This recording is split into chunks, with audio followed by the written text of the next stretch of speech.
My mom smiled and said, "It's my house. I decide who gets your room after letting her friends' kids take over my space." So I grabbed my keys and said, "Then decide who pays your bills as well, because I'm done." Living at home at 23 isn't exactly what I had planned for my life, but it worked out for the most part. I wasn't freeloading or anything. I paid rent, covered the electricity bill, and even paid for my mom's phone plan. It's not like I was just lying around eating snacks and playing video games. Honestly, the deal was pretty good. I had my own space, got home-cooked meals, and could focus on my freelance work without worrying too much about big expenses. I had even turned my room into a mini studio for my content creation gigs, which I was hoping would take off soon. Everything was fine until my mom's best friend Kelly moved in with her 2 kids. I wasn't thrilled about it, but I understood the situation. Kelly was going through a nasty divorce, and her husband, according to my mom, was a complete jerk. They needed somewhere to stay, and our house was their best option. I thought it would be temporary, just a few weeks until Kelly got back on her feet. At first, they stayed in the guest room, and it wasn't a big deal. Sure, the kids were a little loud, but I just closed my door and put on my headphones. It wasn't ideal, but I could manage. The guest room wasn't huge, but it was enough for Kelly and her kids to crash in for a while. I figured that was the arrangement, and I didn't give it much thought. That changed fast. One day I came home after running some errands and noticed something weird right away. My door was open, and I could hear kids laughing inside. When I walked in, I couldn't believe what I was seeing. My bed was covered in toys, my desk chair was moved, and one of the kids was on my computer. My studio setup, my expensive microphone, lighting, and camera were shoved to the corner of the room like they didn't matter. Kelly's kids were running around like they owned the place, and all my stuff was just out of place.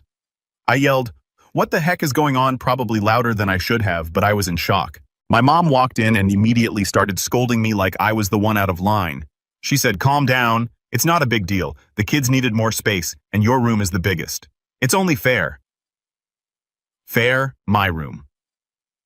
The one I was paying rent for. I told her I wanted them out of my room immediately, but she brushed me off like I was being ridiculous. "They need to be comfortable," she said. "You're being selfish." Selfish? I couldn't believe what I was hearing. This wasn't about comfort. It was about respect. My room wasn't just a place I slept in. It was where I worked. My studio setup had cost me over $3,000, and it wasn't something I could just throw into a corner and ignore. I explained all of this, but my mom wasn't having it. "They're just kids," she said, "and they want to play on your computer. Stop making such a fuss." I shut that idea down immediately. "No way are they touching my equipment," I said. "If anything happens to it, I'm screwed." That's when Kelly chimed in. She said, "Oh, come on. They're just curious, and you can't blame them. Maybe if you weren't so uptight, they'd listen to you." I was stunned. Uptight? I wasn't uptight. I was trying to protect my stuff I worked hard for. I told her flat out that the kids weren't allowed to touch my things, and if they did, I'd hold her responsible. That didn't go over well. She called me selfish too, and my mom agreed with her. It was like I was suddenly the bad guy in my own home. After that first blow-up, the house got tense. I couldn't believe my mom and Kelly were siding against me, especially when I was the one paying rent. But I figured they'd realize how ridiculous this was after they calmed down. The next day I tried talking to my mom again. I explained how much my studio equipment meant to me, not just financially but professionally. Freelancing isn't just some hobby, it's my job. Without my gear, I couldn't do my work, and replacing it would take me months, maybe even years, to save up for. I told her, "Mom, I'm not trying to be a jerk, but this isn't fair. I'm paying rent for that room and you just gave it away without even asking me." Her response? "You're being dramatic. It's my house, and I decide what happens in it." I was stunned. "Your house, I pay rent. I'm contributing here, not just squatting for free." She shrugged, like it didn't matter. "The kids need space. Your brother's room is too small, and your sister's room is full of her things. Besides, your room has all that fancy stuff, and they like it better." I couldn't believe what I was hearing. My siblings, both 15, had rooms that were perfectly fine. Sure, my brother's room was smaller, but it was big enough for 2 kids. My sister's room was almost as big as mine, and honestly, she barely used it since she was always out with her friends. But my mom wouldn't even consider it. "The kids love your room because it's cooler," she said. "All your fancy gadgets make it more fun for them." Fun? This wasn't about fun. My room wasn't some playhouse for Kelly's kids to mess around in. It was where I worked, where I relaxed, where I lived. I told her, "If they break anything, are you going to replace it because I can't afford to?" That's when Kelly chimed in again. "Oh, stop being so paranoid. They're kids, not monsters. If you just let them play, they'd probably leave your stuff alone." I snapped. "Let them play on my $3,000 setup? Are you serious?" No way. Kelly rolled her eyes and said, "You're being selfish. This is a hard time for us, and you're making it all about you." At that point, I couldn't take it anymore. I turned to my mom and said, "If they're staying in my room, I need to move my stuff out. I can't risk them damaging it." She laughed, actually laughed, and said, "Where are you going to put it? There's no space anywhere else. So I'm just supposed to let them trash my stuff?" I asked, my voice rising. "How is that fair?" My mom just shook her head. "Life isn't fair. You're an adult. You should be able to handle a little inconvenience." A little inconvenience. Being kicked out of my own room wasn't a little inconvenience. It was disrespectful. I was paying rent for that space, and now I couldn't even use it. On top of that, I wasn't allowed to go into my room anymore. My mom said it was their space now and that I had no right to barge in. For the next few days, I tried to stay out of the house as much as possible. I'd hang out at coffee shops trying to get work done on my laptop, but it wasn't the same without my studio setup. My productivity tanked, I was falling behind on deadlines, and my stress levels were through the roof. I tried one last time to reason with my mom. "Look, I said I'll make a deal. Let me move my setup into the guest room and they can stay in my room. That way I can still work and they can have the space they need." She didn't even think about it. "Number one, the guest room is too cramped for all your stuff. You'll just have to wait until Kelly gets back on her feet." "How long is that going to take?" I asked, frustrated. She shrugged. "As long as it takes. You don't get to set deadlines for other people's struggles." I couldn't believe this was happening. It wasn't like I hated Kelly or her kids. I understood they were going through a rough time and I was willing to help, but this wasn't helping. It was enabling. Kelly wasn't paying anything to stay with us, and now I was basically being pushed out of my own life to accommodate them. Later that night, I overheard Kelly talking to my mom in the kitchen. She was complaining about me calling me selfish and immature. She said, "He doesn't even understand how hard this is for us. He's just being a brat." My mom agreed, saying, "He's always been stubborn. He'll get over it." That was the final straw. I realized they didn't care about me or my situation. I was just a paycheck to my mom and a roadblock to Kelly and her kids. They weren't going to listen, and they weren't going to change. The next day, I started looking for rooms to rent. It wasn't an easy decision. I loved living at home despite the occasional drama. It was affordable, and I got along with my siblings, but I couldn't stay in a place where I wasn't respected. After days of feeling like a stranger in my own home, I decided enough was enough. It wasn't just about the room anymore. It was about respect. I was paying rent, contributing to bills, and trying to build a future for myself, but none of that seemed to matter to my mom or Kelly. They had decided my needs came last, and I was tired of it. One night, I sat my mom down in the living room. My siblings were upstairs, and Kelly was putting her kids to bed, so it was just the two of us. I figured if I could make her see how serious I was, she'd finally listen. "Mom." I started keeping my voice calm. "We need to talk." She gave me a tired look. "What now?" "I can't keep living like this," I said. "I've been paying rent for that room, and now I can't even use it. You gave it away without asking me, and it's not fair." She sighed and leaned back on the couch. "We've been over this. It's temporary. Kelly and the kids are going through a hard time. You're young and you can adapt." "That's not the point," I shot back. "It's not about adapting. It's about respect. You didn't ask me. You just decided my room wasn't mine anymore, and now I can't even work because all my stuff is packed up or shoved into a corner." "You're being dramatic," she said, waving me off. "This is my house, and I get to decide what happens in it." That line again. Every time she said it, it felt like a slap in the face. "If this is your house," I said, "then why am I paying rent? If you're going to treat me like a guest, maybe I shouldn't be paying anything at all." Her eyes narrowed. "Don't you dare pull that. You know I need your help with the bills." "Then treat me like I matter," I snapped.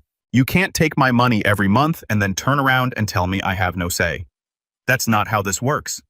She looked at me like I was crazy. "What do you want me to do? Throw Kelly and her kids out on the street? They have nowhere else to go." I shook my head.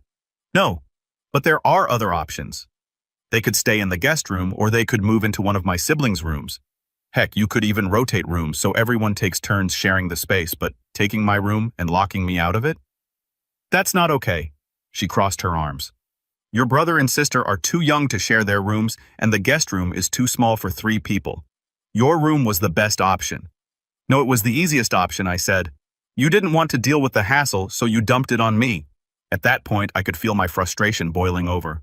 "I'll make this simple," I said, looking her straight in the eye. "Either Kelly and the kids move out of my room, or I move out of the house. Those are your options." She blinked, caught off guard. "Don't be ridiculous. Where would you even go?" I've already started looking for rooms to rent, I told her. If you're not going to respect me or the fact that I'm paying to live here, then I'll find somewhere else to live. She scoffed. You're bluffing.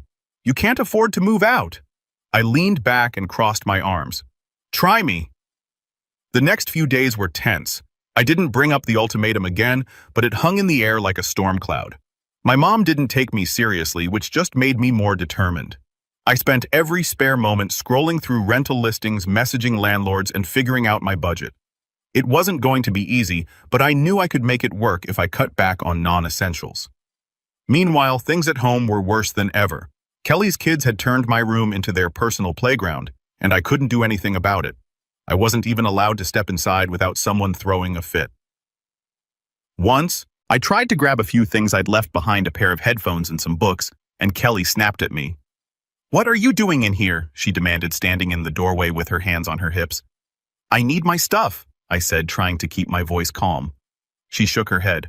You can't just barge in whenever you want. This is their room now. I stared at her, speechless. Are you kidding me? This is my room. Not anymore, she said, her tone icy. You need to respect their space. Respect their space. The irony nearly made me laugh. I'm paying rent for this room, I said through gritted teeth. I'll grab my stuff and leave, but don't tell me to respect their space when no one respects mine. She muttered something under her breath and walked away, but the damage was done. That was the moment I realized there was no fixing this. My mom wasn't going to back me up, and Kelly wasn't going to change. If I wanted things to get better, I'd have to take matters into my own hands. A week after the ultimatum, I found a room for rent that I could afford. It wasn't anything fancy, a small place in an older building, but it was mine. The landlord was friendly and the space was clean enough. Most importantly, I could set up my studio without worrying about kids touching my equipment. I didn't tell my mom right away. I wanted to make sure everything was finalized before I dropped the bombshell. When I signed the lease, I felt a strange mix of relief and sadness. Moving out wasn't what I had planned, but staying wasn't an option anymore.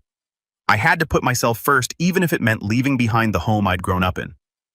The next step was moving my stuff out. I knew it wasn't going to be easy, especially with my mom and Kelly breathing down my neck, but I didn't care anymore. I was done playing nice. Once I signed the lease for my new place, I knew I had to act fast. If I gave my mom too much notice, she'd find a way to make the move even harder. So I planned it out carefully. I told a few close friends what was going on, and 2 of them agreed to help me pack and move my stuff.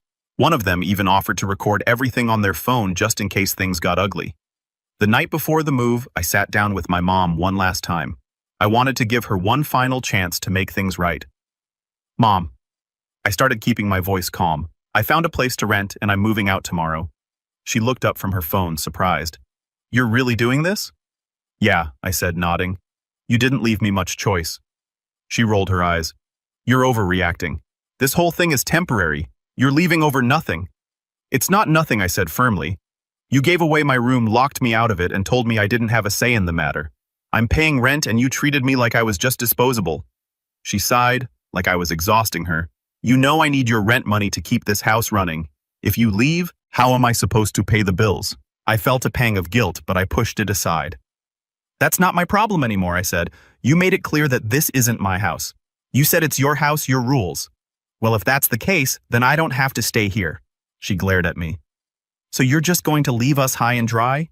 I shrugged. You can ask Kelly to start paying rent or her husband since they're still married. I don't owe you anything. She didn't say anything after that, just gave me a cold look and went back to her phone. I took that as my cue to leave. The next day, my friends showed up bright and early with a couple of cars and a rented van. We were ready to get everything done as quickly as possible. I'd already packed most of my stuff into boxes, but I still had to get my studio set up out of my old room. When we got to the house, Kelly and her kids were already awake. The kids were running around the living room, and Kelly was sitting at the kitchen table with a cup of coffee. She gave me a suspicious look as soon as I walked in. What's going on? She asked, narrowing her eyes. I'm moving out, I said simply. Her eyebrows shot up. Seriously? You're leaving because of this? That's pathetic. I ignored her and headed upstairs to my room, or what used to be my room. When I opened the door, the sight almost made me sick. My bed was covered in stuffed animals and toys, and my desk was piled high with random junk. My computer, microphone, and camera were shoved into a corner, looking like they hadn't been touched in weeks. I turned to one of my friends. Start recording. He pulled out his phone and began filming as I carefully started packing up my equipment. Kelly must have realized what was happening because she came upstairs and started yelling. "You can't just barge in here and start taking stuff," she shouted. "This is their room now." I turned to her, trying to stay calm. "It's my stuff, Kelly. I paid for it and I'm taking it with me." She crossed her arms. "You're being ridiculous. You're throwing a tantrum over a couple of kids needing space." "This isn't a tantrum," I said, my voice steady. "This is me standing up for myself. You and my mom have treated me like I don't matter and I'm done with it." She started yelling again, but I tuned her out and kept packing. My friends helped me load everything into the van while one of them kept filming just in case Kelly or my mom tried to pull something. By the time we finished, my mom had come upstairs to see what was going on.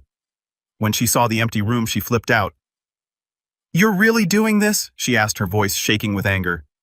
"You're leaving us just because you didn't get your way?" I looked her straight in the eye. "I'm leaving because you didn't respect me.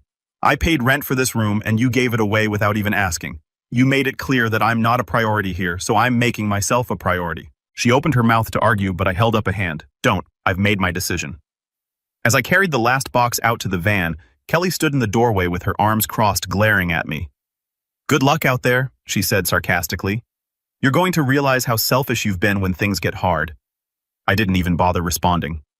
I just climbed into the van and drove off with my friends.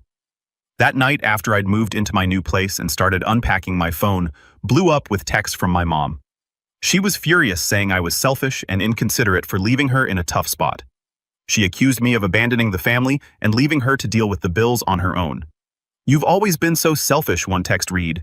"I can't believe you do this to me after everything I've done for you." I typed out a response but deleted it. I didn't owe her an explanation. She'd made her choices and now I was making mine. After moving into my new place, the first thing I felt was relief. No more fighting, no more disrespect, and most importantly, no more feeling like I didn't matter. Sure, my new room was smaller and the building wasn't exactly top-notch, but it was quiet and it was mine. I unpacked my studio equipment first, carefully setting it up in the corner of my room. For the first time in weeks, I felt like I could breathe. But the peace didn't last long. My mom started texting me the next morning, blowing up my phone with message after message. She wanted to know if I'd paid rent for the month yet, and when I told her I wasn't paying since I had moved out, she lost it. "You haven't even reached the 25th yet," she texted. "You owe me for the rest of this month." I rolled my eyes. "No, I don't," I replied. "I'm not living there anymore, so I'm not paying rent. You can ask Kelly to cover it." Her response came almost instantly. "Kelly doesn't have money to pay rent. You know that. You're leaving me to handle everything on my own, and I can't afford it." "That's not my problem," I texted back. "You made it clear that it's your house, your rules. Well, now it's your bills, your responsibility." She didn't like that answer. She started calling me selfish, immature, and ungrateful. According to her, I was tearing the family apart by leaving. At first, the guilt started creeping in. I'd always helped out financially, and I knew my contributions had made a big difference. But then I reminded myself why I'd left in the first place. My mom had treated me like I was disposable, so why should I feel bad for putting myself first? The next week, the guilt trips turned into anger. My mom sent long, rambling texts about how I was ruining everything. One text read, "You've embarrassed me. Everyone in the family is asking why you left, and I don't know what to tell them." I didn't bother replying. I knew whatever I said would just fuel the fire. Instead, I focused on settling into my new place. I caught up on work, got my studio fully functional again, and started feeling like myself. It was amazing how much better I felt without all the chaos and negativity weighing me down. A few days later, my sister called me out of the blue. I hadn't heard much from her since I moved out, so I figured she wanted to check in. But as soon as I picked up, I realized she had a different agenda. "Mom's really upset," she said, skipping the small talk. "She says you're not paying rent this month, and now she's freaking out about the bills." "I'm not living there anymore," I said, keeping my tone calm. "Why should I pay rent for a place I'm not living in?" "But you know she can't afford it without you," my sister argued. "You've always helped out. Why stop now?" "Because she didn't respect me," I said bluntly. "She gave away my room, locked me out of it, and treated me like I didn't matter. I'm done being taken advantage of." My sister sighed. "It's not that simple. Kelly's going through a lot and Mom's just trying to help." I get that, I said, but why does helping Kelly mean pushing me aside? I was paying rent for that room. I had every right to keep it. "She didn't mean to push you aside. my sister said weakly. She's just stressed. So am I. I shot back, but no one cared about that when I was being pushed out of my own room. She didn't have much to say after that. We talked for a few more minutes, mostly about her school stuff, and then hung up. I could tell she was stuck in the middle, but I wasn't going to let her guilt me into changing my mind. As the days went on, the texts from my mom started tapering off. I think she realized I wasn't going to budge, but then she pulled one last stunt that made me glad I'd left. One morning, I woke up to a text from a cousin I hadn't spoken to in years. It said, "Hey, I heard about the drama with your mom. Are you okay?" Confused. I asked what they were talking about. That's when they sent me a screenshot of a Facebook post my mom had made. In it, she painted me as the villain, claiming I'd abandoned her and the family during their time of need. She left out the part where she gave my room away, of course, and made it sound like I'd left out of sheer spite. I was furious. It was one thing to argue with me privately, but airing our dirty laundry online, that was too far. I didn't respond to the post, though. I figured it wasn't worth the effort. Let her play the victim if that's what she needed to do. I knew the truth, and so did the people who actually mattered. Now, a month later, I'm fully settled into my new place. My work is back on track, my stress levels are way down, and I'm finally starting to feel like myself again. My mom still texts me occasionally, but I keep the conversation short and stick to neutral topics. I've learned to set boundaries, and I'm not letting her guilt trip me anymore. Do I feel bad about leaving sometimes? Yeah. It sucks that things had to end this way, but I don't regret my decision. I deserve respect, and if my mom couldn't give me that, then I had to find it elsewhere. Moving out was the best thing I could have done for myself, and I'm not looking back. Was I the a-hole for leaving and refusing to pay rent for the rest of the month? I don't think so. I tried to be reasonable, but my mom made it clear that I didn't matter as much as Kelly and her kids. At the end of the day, I had to put myself first. If that makes me selfish, so be it.